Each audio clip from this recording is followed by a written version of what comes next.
Do you feel any pressure now that you're part of the mix crew? Oh yeah. Siyempre kasi diba, Maybe there's like- Robbie, there's Sam. No, of course. I mean, like, of course, there's pressure. I mean, I'm sure for all of the new VJs as well, we're all under pressure. But when did anyone achieve anything that there wasn't pressure, there wasn't stress? And if there's no stress, it's not worth it. What did Maymay tell you when she found out na magiging VJ? Sobrang supportive kasi she knows I wanted to do this. And actually, like I said, binanggit ko kanina. When I guested before, celebrity guest MYX VJ, she did it before me, so she experienced it all before me. So I was crazy nervous, even though I was just a guest. It was one day of taping for like the whole month, and I remember how nervous I was, but how much I actually, like when I walked away from the taping, parang saya, parang ang light, ang gaan sa pakiramdam.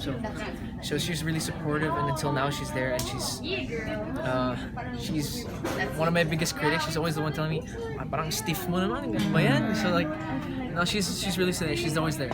May advice ba sa'yo? Kasi diba Listen. Kasi sometimes my problem, especially before, now I think I'm slowly getting over it. When you're a host, you try and always have questions. Yeah. So instead of listening, you're thinking about your next reply. So when you say that question, ang weird, ang awkward, parang hindi connected sa conversation. So yun ang advice niya. Makinig ka sa guest or sa nangyayari sa paligid. Are you undergoing any workshop for this? Or is Not directly for hosting, pero syempre tuwing linggo sa I Want ASAP. I mean, Kuya Robbie for us is like, I don't want to say, ayoko sabihin mentor, but like, he's really someone who's there pushing us, who's always reminding us, who always has our backs as well. I'm very grateful to have Kuya Robbie there, always supporting us. Given all your performances na concerts and all, and mga acting experiences, it seems that you still experience stage fright. How do you deal with that? Sorry, Stage fright? Or parang It kinakabahan never goes ka pa away. rin? Ako personally, worrier ako, panicker ako. I'm always anxious. Hindi ko alam kung halata. Feeling ko halata. So what Pero, calms you down? What calms me down? For me, it's really like no one can help you. No one can help you. Pag magper-perform ka, mag-host ka, you go on set. Doesn't matter how supportive your family is. Doesn't matter how many friends you have. Ikaw yun eh. You have to be able to deal with that by yourself, I feel. So slowly I've gotten better at coping with it. I have certain things I do now.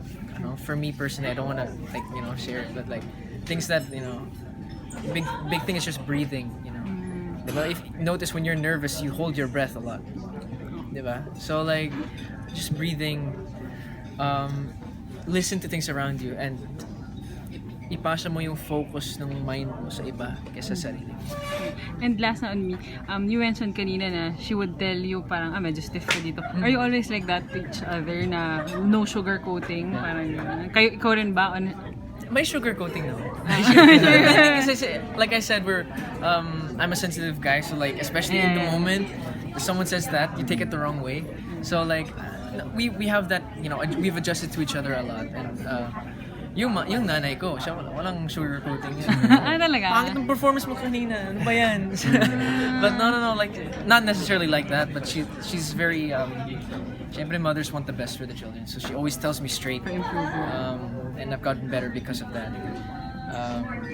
But there's always that we want to bring each other up. So if like MAYMAY does something, I'll always be there to support her, but I will critique her. Nung first love ko, first thing she talked to me about after the screening was in the car, in the van, on the way to like the party at the end, the celebration. Feeling ko yun ang eksena na yan. First day mo na yan, no? Nakita ko medyo hindi ka pa nag-adjust kay Sir Aga and stuff like that. So she knows me too well. I mean, parang she has a director's eye, I feel. So hindi ka na-offend pag si MAYMAY nakikita? Hindi, kasi walang offense eh. Walang insult. You have to swallow your pride sometimes, especially like, you have to learn to block the bad, not hindi naman criticism, like the useless criticism that's just to insult you, and the people who are actually critiquing you in order for you to get better. Sometimes it's hard to swallow if you put a lot of effort to yung ayaw ng mga tao, but it's something that's the process of getting better. So much better if kay Maymay siya nanggaling. Parang like mas madali. Mas sweet, mas better, it's easier to swallow. Yeah. Pero mas ipo-pursue mo na ba yung pagiging DJ? So, pahinga ka ba sa mga projects like sa TV or like Not necessarily, but actually, this morning we finished the last day of Kambal. So that's a big milestone for me already. Congratulations. Thank you. I mean, I'm really happy with it. It was the hardest role I've ever had, but I'm really thankful to the production, the crew, and everyone.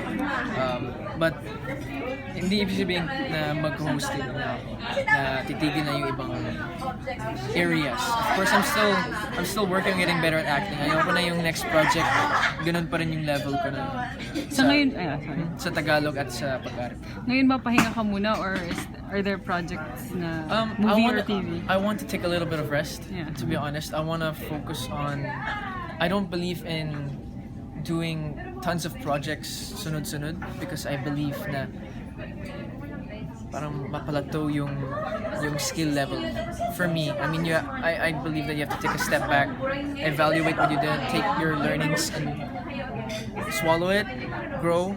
I want to do a lot more workshops at the moment. Hindi pa perfect yung Tagalog ko, so I'm still not at that level na I want to be at in Tagalog, as well as acting. Kasi I feel in acting workshops, especially the workshops I'm doing at the moment, mag-i-improve yung hosting skills ko dahil dyan. So, of course, like the more you open up as a person, the more you're comfortable with yourself and with your emotions, your mind, your heart, your morals in general, the better host you'll become because wala, open ka. Thank you. Thank you so much. Thank you.